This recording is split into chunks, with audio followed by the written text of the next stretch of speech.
Hatta.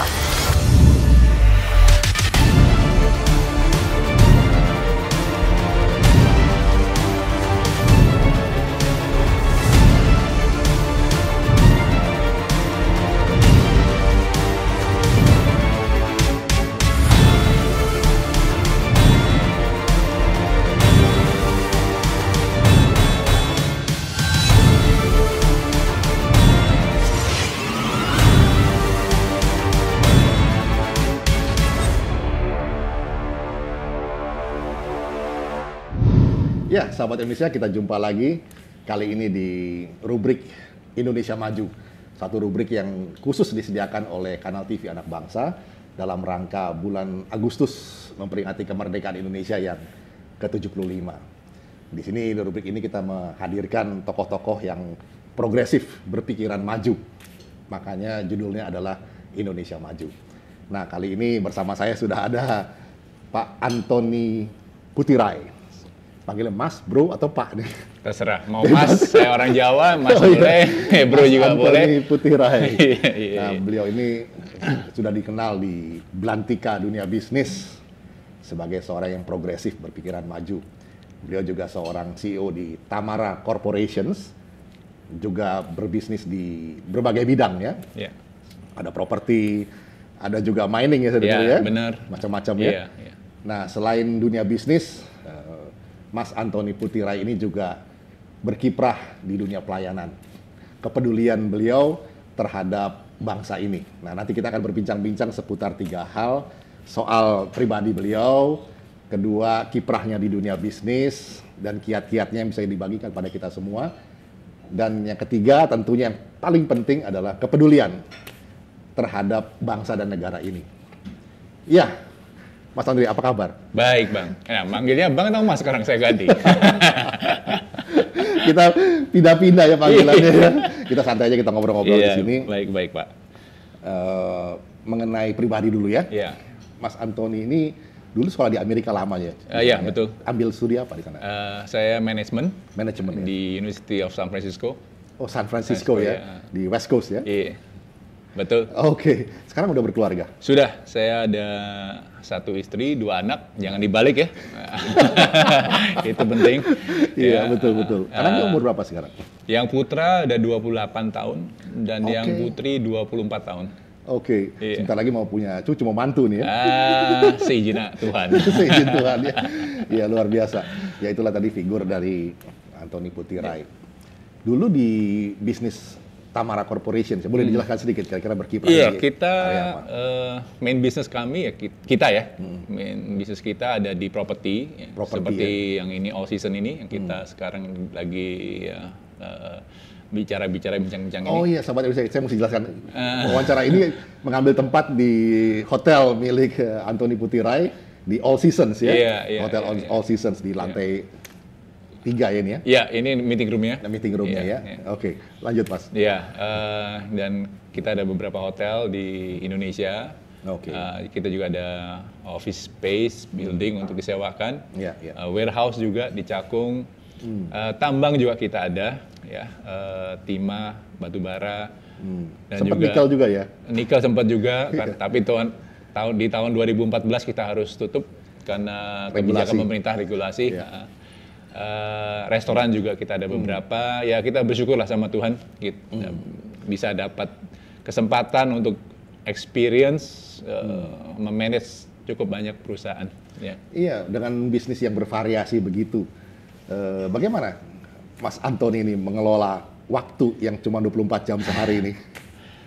Ya, basically ya kita bersyukur lagi sekali lagi itu Tuhan mendapatkan teman-teman ataupun direktur-direktur yang cakap, yang handal, dan yang paling penting bisa dipercaya. Karena kepercayaan itu paling penting, Bro. Ya, saya panggil Bro ya, lebih dekat ya, lebih akrab ya. Ya, memang akhirnya mendistribusikan, mendelegasikan Iya, tugas ya. betul. Salah satu kunci dari manajemen Iya, ya. iya. Beliau kuliah di manajemen, jadi Yes. sekarang mempraktekkan bagaimana delegation of authority juga ya. Yes. Sehingga waktu yang 24 jam itu bisa dimanfaatkan seoptimal mungkin. Tentu. Ya, Nah, tapi tentunya kita juga harus kerja keras ya. Iya, tentunya. Kalau perlu ya 12 jam sehari. Nah, dalam menjalankan bisnis kan biasa kan ada up and down ya. Iya. Dulu bagaimana kisah di Tamara? Dulu ada bank ya? Oh iya. Itu gimana kisahnya nih? Itu Mas Antoni? itu panjang sekali itu kalau. Panjang ya bro? Itu panjang, tapi saya singkat aja. Kita mengalami economic crisis itu udah berapa kali ya? Ya 3 kali. Ya. Jadi 98 ya itu Asian crisis yang paling terburuk juga. Parah ya itu ya. Dari 2.000 rupiah per dolar sampai 17.000. Lalu 2008 sekali lagi subprime mortgage. Ya. Dan sekarang. Ya. Tapi tentunya saya mengambil hikmahnya. Saya bersyukur kalau kita ini sudah bisa mengalami yang 98. Oke. Karena dari 98 itu kita belajar untuk kedepannya supaya jangan mengulangin hal-hal yang tidak cocok ataupun yang bisa membahayakan diri sendiri lah. Iya. Seperti apa? Seperti sebagai pengusaha tentunya kita mau besar ya. Itu tidak ada salahnya. Ya. Tapi banyak juga pengusaha itu terlalu berani mengambil kesempatan. Ya. Resikonya yang besar terlalu berani diambil sehingga dia harus berhutang dengan besar juga. Ya baru tahulah kalau utang besar tentu resikonya juga besar. Persis. Kalau ada goyangan sedikit, bisnis macet sedikit, akhirnya ujung-ujungnya bisa larinya ke bank kan, akan diambil. Nah 98 itu kita belajar sekali karena kita sudah pengalaman di sana dan tentunya ayah saya ya sebagai foundernya itu dia mengajarkan prudence business, how to run your business prudently. Paling penting itu. Iya, jadi kita nggak perlu harus jojoran sama orang. Nah ini harus penting. Jangan jor-joran sama orang. Jangan jojoran sama orang ataupun poin penting. Atau monkey do, monkey see. You know that, kan? Orang mau invest apa, kelihatannya bagus, terus kita ikut-ikutan. Dimana kita nggak punya skill di sana. Yes. Ya, 98 itu benar-benar pengalaman yang pahit, tapi berharga sekali. Yes. Sehingga waktu di tahun 2020 ini, walaupun berat ya, tapi tidak seberat 98 malah untuk kita. Ya, puji Tuhan itu. Karena kenapa? Kita punya gearing itu hutang ya, sangat-sangat kecil sekali rasionya dibandingkan dengan kita punya aset. Iya, seperti ini saya kasih contoh. Hotel memang kita kena awalnya, waktu itu PSBB kan, semua di lockdown. Tentunya kita punya occupancy rate langsung jatuh, ya, bisa ke bawah 5%, itu kan sangat-sangat mengkhawatirkan sekali, udah nangis di Bombay lah. Tapi puji Tuhan setelah berapa lama, nggak sampai 3 bulan ya, lockdown cuma berapa? 2 bulan? 2 bulanan rencananya. Kan? Lockdownnya 2 bulan, tapi abis itu PSBB kan, yang dilonggarkan kan. Nah setelah itu kita punya OR, occupancy rate-nya naik terus. Ya, seperti di sini all season kita udah bisa sampai 35-40%. Oh ya? Ya itu cukup. Ya, walaupun masih jauh ya, masih jauh, tapi kan paling harapan ya. Oh, jelas. Yes. Makanya kita harus optimis terus, yang kita harus bangun gitu loh. Ya, hotel kami yang lain-lainnya juga sudah mendekati angka ada yang 50-60%. Iya, kalau mendengar tadi penjelasan Bro Antoni ya, gearing rasio antara hutang dengan aset ya. Bagaimana disiplin untuk menjaga itu tadi, prudensi ya. Yes. Apa namanya? Kehati-hatian dan jangan greedy. Itu benar itu. Itu benar. Kita mengendalikan diri gitu ya. Kita tahu berapa banyak yang sekarang sudah pilot kan, sehingga sampai banyak korban itu. Nah ini pelajaran penting sahabat Indonesia bagi seorang pelaku bisnis ya. Bagaimana bisa melakukan pengendalian diri, karena biar bagaimanapun dalam bisnis itu ada span of control, bukannya sekedar manajemen ya, tetapi juga mentalitas ini. Betul. Yang sekarang terbukti kiat yang diwariskan dari mungkin orang tua dari ayah saya ya. Prudensi dalam bisnis itu sangat-sangat penting ya. Dan sekaligus juga bagaimana Anda mengelola, Mas Antoni ini mengelola dengan para bankersnya gitu.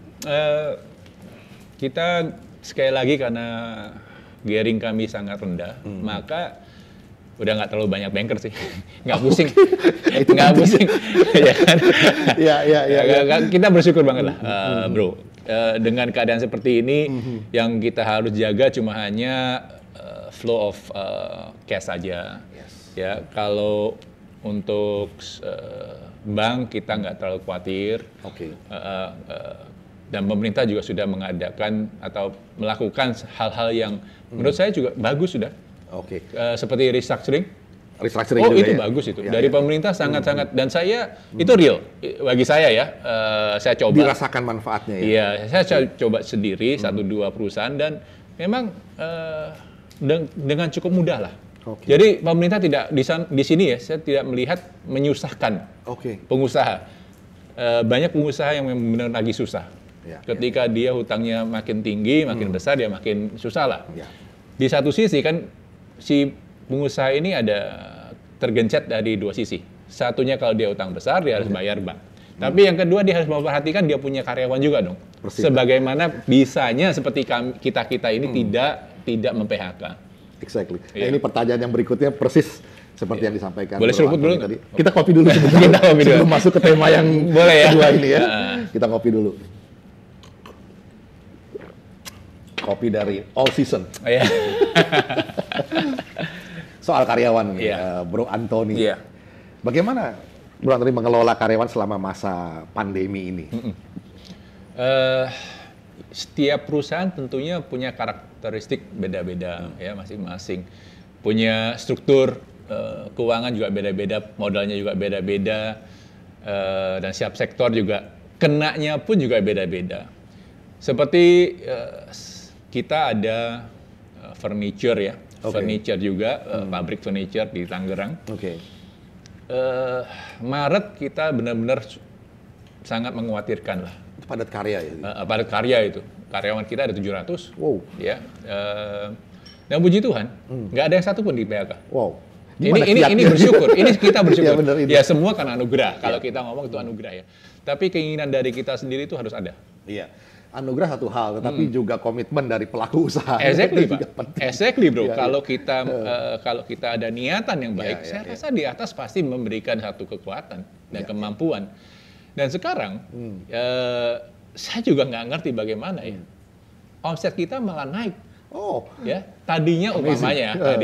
tadi upamanya kita ngomongnya 1M lah, padahal lebih. Satu bulan itu jauh di atas itu. oke. Tapi saya nggak mau ngomong angka Ya, ya. Sekarang naiknya menjadi 20%. Oke. Iya, That's a blessing. exactly. Makanya jadi saya nggak bisa juga serta-merta berkata bahwa semuanya jelek. Memang iya, secara general, secara keseluruhan banyak yang jelek. Tapi juga ada yang diberkatin. Iya. Kalau kita ngomong di sektor mikro furniture misalnya Iya. tadi yang Bro Anthony geluti Ya, ya. silakan. Kenapa bisa naik sampai 20% ya? Eh, Ekspor atau lokal? Ekspor. Ekspor. Ini sahabat Indonesia, jadi selalu ada peluang. Exactly. Manakala pasar lokal itu stagnan, ya kita melihat ekspor. Betul. Tergantung kemauan. Bagaimana membuka pasar ekspor yang bisa dibagikan buat teman-teman nih? Kalau membuka pasar ekspor, saya rasa sudah tidak. Karena memang kita 90% itu ekspor. Memang Bro. ekspor. ya? Memang Oke. ekspor. Orientasinya memang. Iya. Oh, oke. Namun dalam keadaan seperti ini, asing melihat bahwa kita punya rupiah sempat melemah juga sedikit Oke, ya. oke. Jadi maka mereka orang datang. Tapi yang kedua saya melihat bahwa memang produk kita sudah bagus. Oke. Maka mereka orang makin yakin lagi. Banyak juga yang Yes. tutup. Ini Iya, sekali lagi kan, kalau kita bekerja dengan baik dan Iya, benar, iya. saya yakin kok itu namanya berkat akan datang. Ya, menjaga kualitas dan bekerja dengan hati. Betul, Ya. betul sekali. Itu penting sekali memang. Penting. Pelajaran penting buat sahabat Indonesia Iya. yang bergelut dalam dunia bisnis. Kerjakan sesuatu dengan hati. Yes. Komitmen penuh, jaga Betul. QCD gitu, quality, cost, delivery. Wah, ini lebih jago daripada saya. Kan belajar. Ya, itu tadi seluk-beluk dalam dunia bisnis ya, sahabat Indonesia. Tapi seorang Anthony Putirai juga punya kepedulian lain, yaitu soal bangsa dan negara ini. Iya, iya. Nah, memang di masa pandemi ini kita melihat banyak keterpurukan, tetapi juga di lain sisi kita melihat ini adalah satu proses, katakanlah proses purifikasi, proses pemurnian bangsa ini. Yang dulu katanya proses social engineering itu makan waktu lama nih katanya. Iya. Bro. Tapi datanglah pandemi ini. Iya. Pandemi ini nggak punya agama Iya. dan tidak berpartai. Betul. Dia tidak Dia berpolitik. nggak tahu, nggak lihat siapa-siapa dia. Nggak ada siapa-siapa. Semuanya kena. Iya. Nah, pada momentum ini ternyata banyak energi bangsa yang selama ini mungkin tersembunyi. Rasa solidaritas, Iya. ingin membantu sesama. Dan saya tahu Bro Antoni ini juga aktif di satu organisasi sosial ya. Iya, iya. Pelangi Kebangsaan. Iya, kalau betul, nggak salah. Nah, betul, beliau betul. ini juga wakil ketua umum ya. Iya. Nah, apa yang membuat Bro Antoni ini mau berkiprah di satu organisasi yang non-profit, yang bikin-bikin capek aja nih katanya? Iya, iya. Iya, capek sih enggak juga. Capek sih enggak juga ya. Excited juga kan. Excited ya, oke, oke. Karena organisasi ini menurut saya ya, menurut saya bagus. Dia punya visi dan misinya bagus. Oke. Dan punya dua area yang difokuskan. Di mana yang saya suka. Oke, Satunya apa tuh? itu budaya, Budaya, satunya lagi ekonomi. ekonomi. Dan saya juga berdoa dan usaha mudah-mudahan yang di ekonomi ini saya dapat membantu. Oke, itu memang bidang yang digeluti dan punya Iya. expertise di situ ya. Tapi budaya pun saya suka. Iya, iya, Karena iya, saya kan besarnya di luar negeri. Iya, iya. Tapi ketika saya pulang di sini, wow, saya pikir Indonesia itu budayanya luar biasa. Iya. Kita harus melestarikan itu, bro. Luar biasa ya. Iya kan? Nah, di bidang ekonomi, kepedulian apa yang spesifik kira-kira Bro Antoni concern atau merasa prihatin dan peduli terhadap Oke, ekonomi ini? kita semua tahu bahwa Indonesia ini didorong ekonominya mungkin lebih dari 50% itu dari UMKM-nya. Persis. Ya, kita semua tahu itu numbers ya, Yes. bisa kita lihat. Dan di sana saya melihat lagi bahwa mungkin yang harus didorong lebih banyak lagi dari pemerintah adalah memang UMKM ya. Ya. Tapi tentunya pemerintah tidak bisa bekerja sendiri, harus bekerja sama juga dengan swasta. Ya. Ya, walaupun kita juga nggak besar-besar banget, tapi paling nggak kalau banyak pengusaha yang mungkin menengah atau menengah ke atas, ya dia bisa peduli dengan UMKM, Ya, ya. bisa bekerja sama, itu dampaknya akan luar biasa. Iya, Bro Antoni kan juga ada dalam bisnis yang variannya banyak sekali ya. Iya. Bagaimana keterlibatan UMKM sebagai katakanlah pemasok? Iya. Selama ini apakah sudah digalang? Itu ada, seperti tadi furniture kan. Ya, betul. Saya nggak bisa membuat furniture itu dari A sampai Z. Oke, ada Ada subnya tentunya. bagian value chain ini yang disubkan. Exactly. Dan itu membantu yang kecil-kecil Ya, kita ambilin sedikit-sedikit. Itu salah satu contoh lah. Salah satu contoh. Ya. Tapi yang saya rindukan sekarang, Ya. saya lagi membangun, ya mudah-mudahan dalam waktu 1-2 bulan ini, jadi tolong ikutin terus. Yes. Ya, Akan kita pantau sahabat Nah, Indonesia. ya. 1-2 bulan ini bisa jadi itu yang namanya hydroponic, Oke. ya, farm, tapi di kontainer. Hydroponik tapi di kontainer. Iya. Nah, ini menarik ini. Iya. Ini bagaimana nih? Ini ceritanya? akan menjadi yang pertama di Indonesia. Oke. Di Amerika udah ada. Oke. Tapi kenapa sih kita itu harus beli dari luar? Nah, saya mau anak bangsa kita itu bisa bikin sendiri kok. Oke. Nah, kita buktikan nanti. Ya? Ini hubungannya hidroponik untuk tanaman pangan. Betul, Oke. betul sekali. Dan ini adalah untuk urban farming. Urban farming. dengan Kenapa di hydroponik. kontainer? I Oke, see. kalau yang namanya hidroponik bisa aja di outdoor. Yes. Itu biasa. Oke. Sudah banyak itu. Ini di kontainer. Di kontainer. Kenapa di kontainer? Awalnya begini, ketika pandemik ini mulai menghantam dunia, Yes. khususnya di Indonesia dulu lah ya, saya melihat bahwa kalau ini pandemik dampaknya lebih parah ataupun efeknya lebih parah, kita perlu dong untuk bisa sustainable, untuk bisa menghidupi diri sendiri. Ya.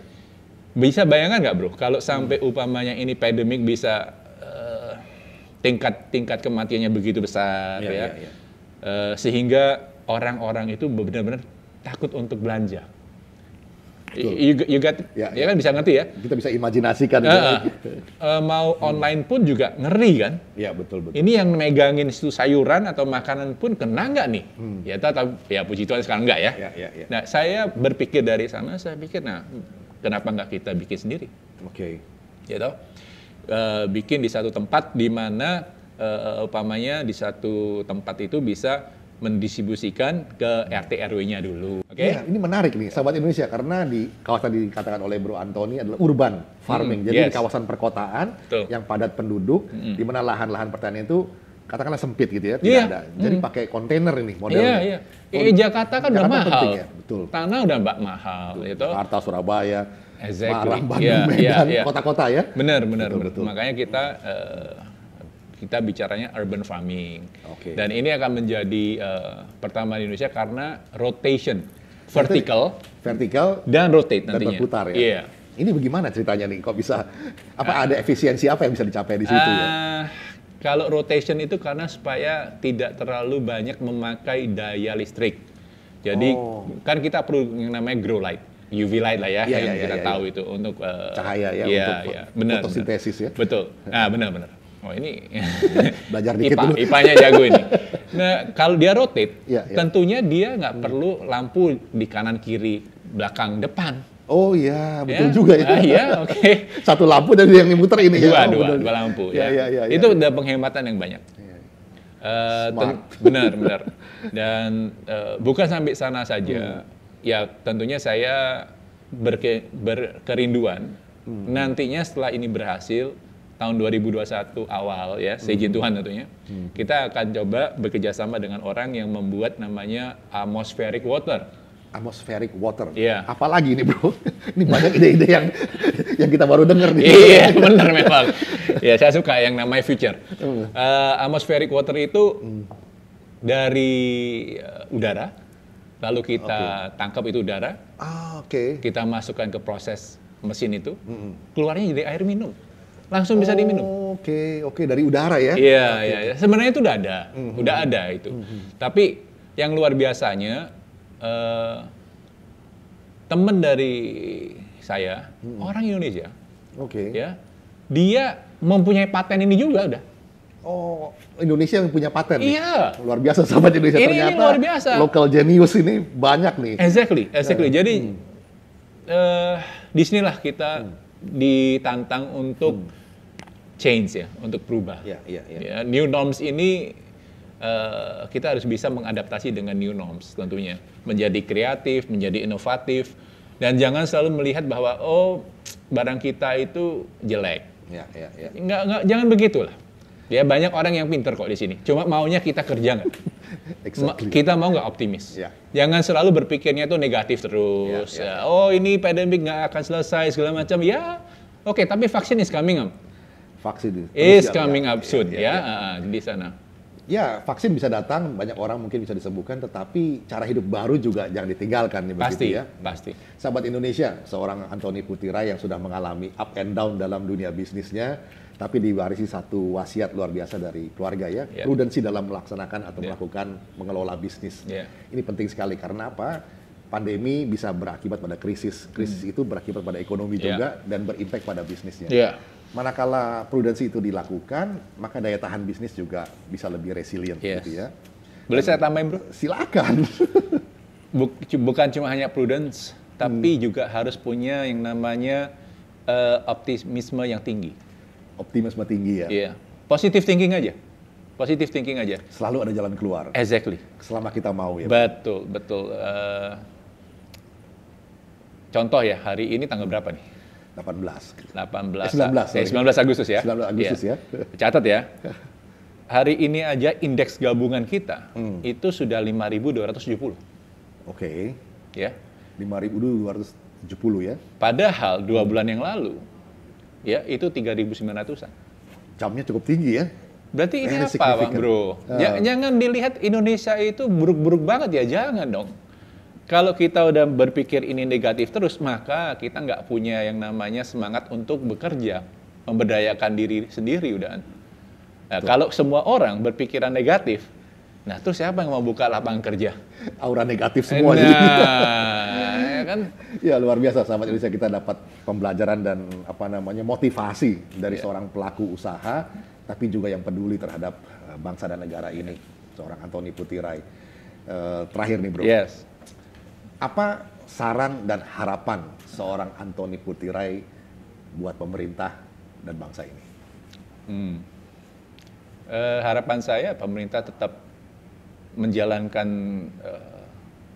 kerjaan dia yang seperti ini, menurut saya sudah cukup bagus. Udah right on track. Sudah right on track, ya. Tapi yang tetap harus perlu yang namanya monitoring ya, dari sosial apa namanya? Civil society. Civil society. Seperti Pelangi Kebangsaan. Iya. Organisasi yang dipimpin oleh Antoni Putirai juga ya. Ketumnya dan bukan, teman-teman. ketumnya bukan saya, ketumnya Dan saya teman-teman. wakil. Ya. Nah, kalau dari saya cukup happy lah ya. Oke. Kalau kita mau ngomong ada kekurangan segala macam, mana ada yang sempurna? Yes. Saya tanya sama Bro, mana ada yang sempurna? Di negara manapun sama kok, gitu. Tapi yang penting tracknya udah benar ya, dan pemerintah itu saya melihat cukup suportif. Ya, walaupun dilihat dari kacamatanya yang mana dulu. Kalau untuk yang di bawah, usaha yang kecil itu saya rasa sangat bagus loh Dan. Oke. Ya. Tapi sekarang yang sedikit komplain itu malah di tengah. Oke. Ada aja yang nggak puas ya. Jelas itu oke, it's okay. Dan It's okay, memang nggak bisa dong kalau pemerintah mau ngebantuin semua kan nggak bisa. Ya satu-satu dulu lah mungkin ya. Dari saya sih itu aja, dan harapan saya bagi pebisnis jangan pernah give up. Jangan pernah give up. Iya, jangan melihat sesuatu yang negatif, ya. Tapi tetap melihatnya positif. Saya ada beberapa kali bicara di Zoom, saya kasih judul saya itu pains. Sakit. Yes. Pains. Ya. And abbreviation for? Tapi akronimnya itu adalah positif. Attitude.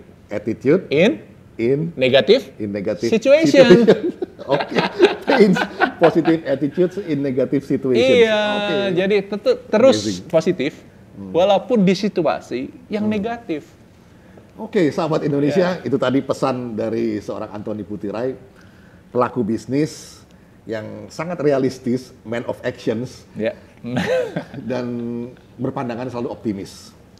Itu saya kira satu hal yang sangat penting, sahabat Indonesia, untuk kita pelajari, dan kita dapatkan pelajaran yang luar biasa dari Antoni. Sama-sama, Bro. Terima kasih Sama-sama. banyak, semoga bermanfaat buat sahabat Indonesia semua, dan di bulan kemerdekaan ini kita selalu optimis. Indonesia maju. Merdeka. Thank you, Bro.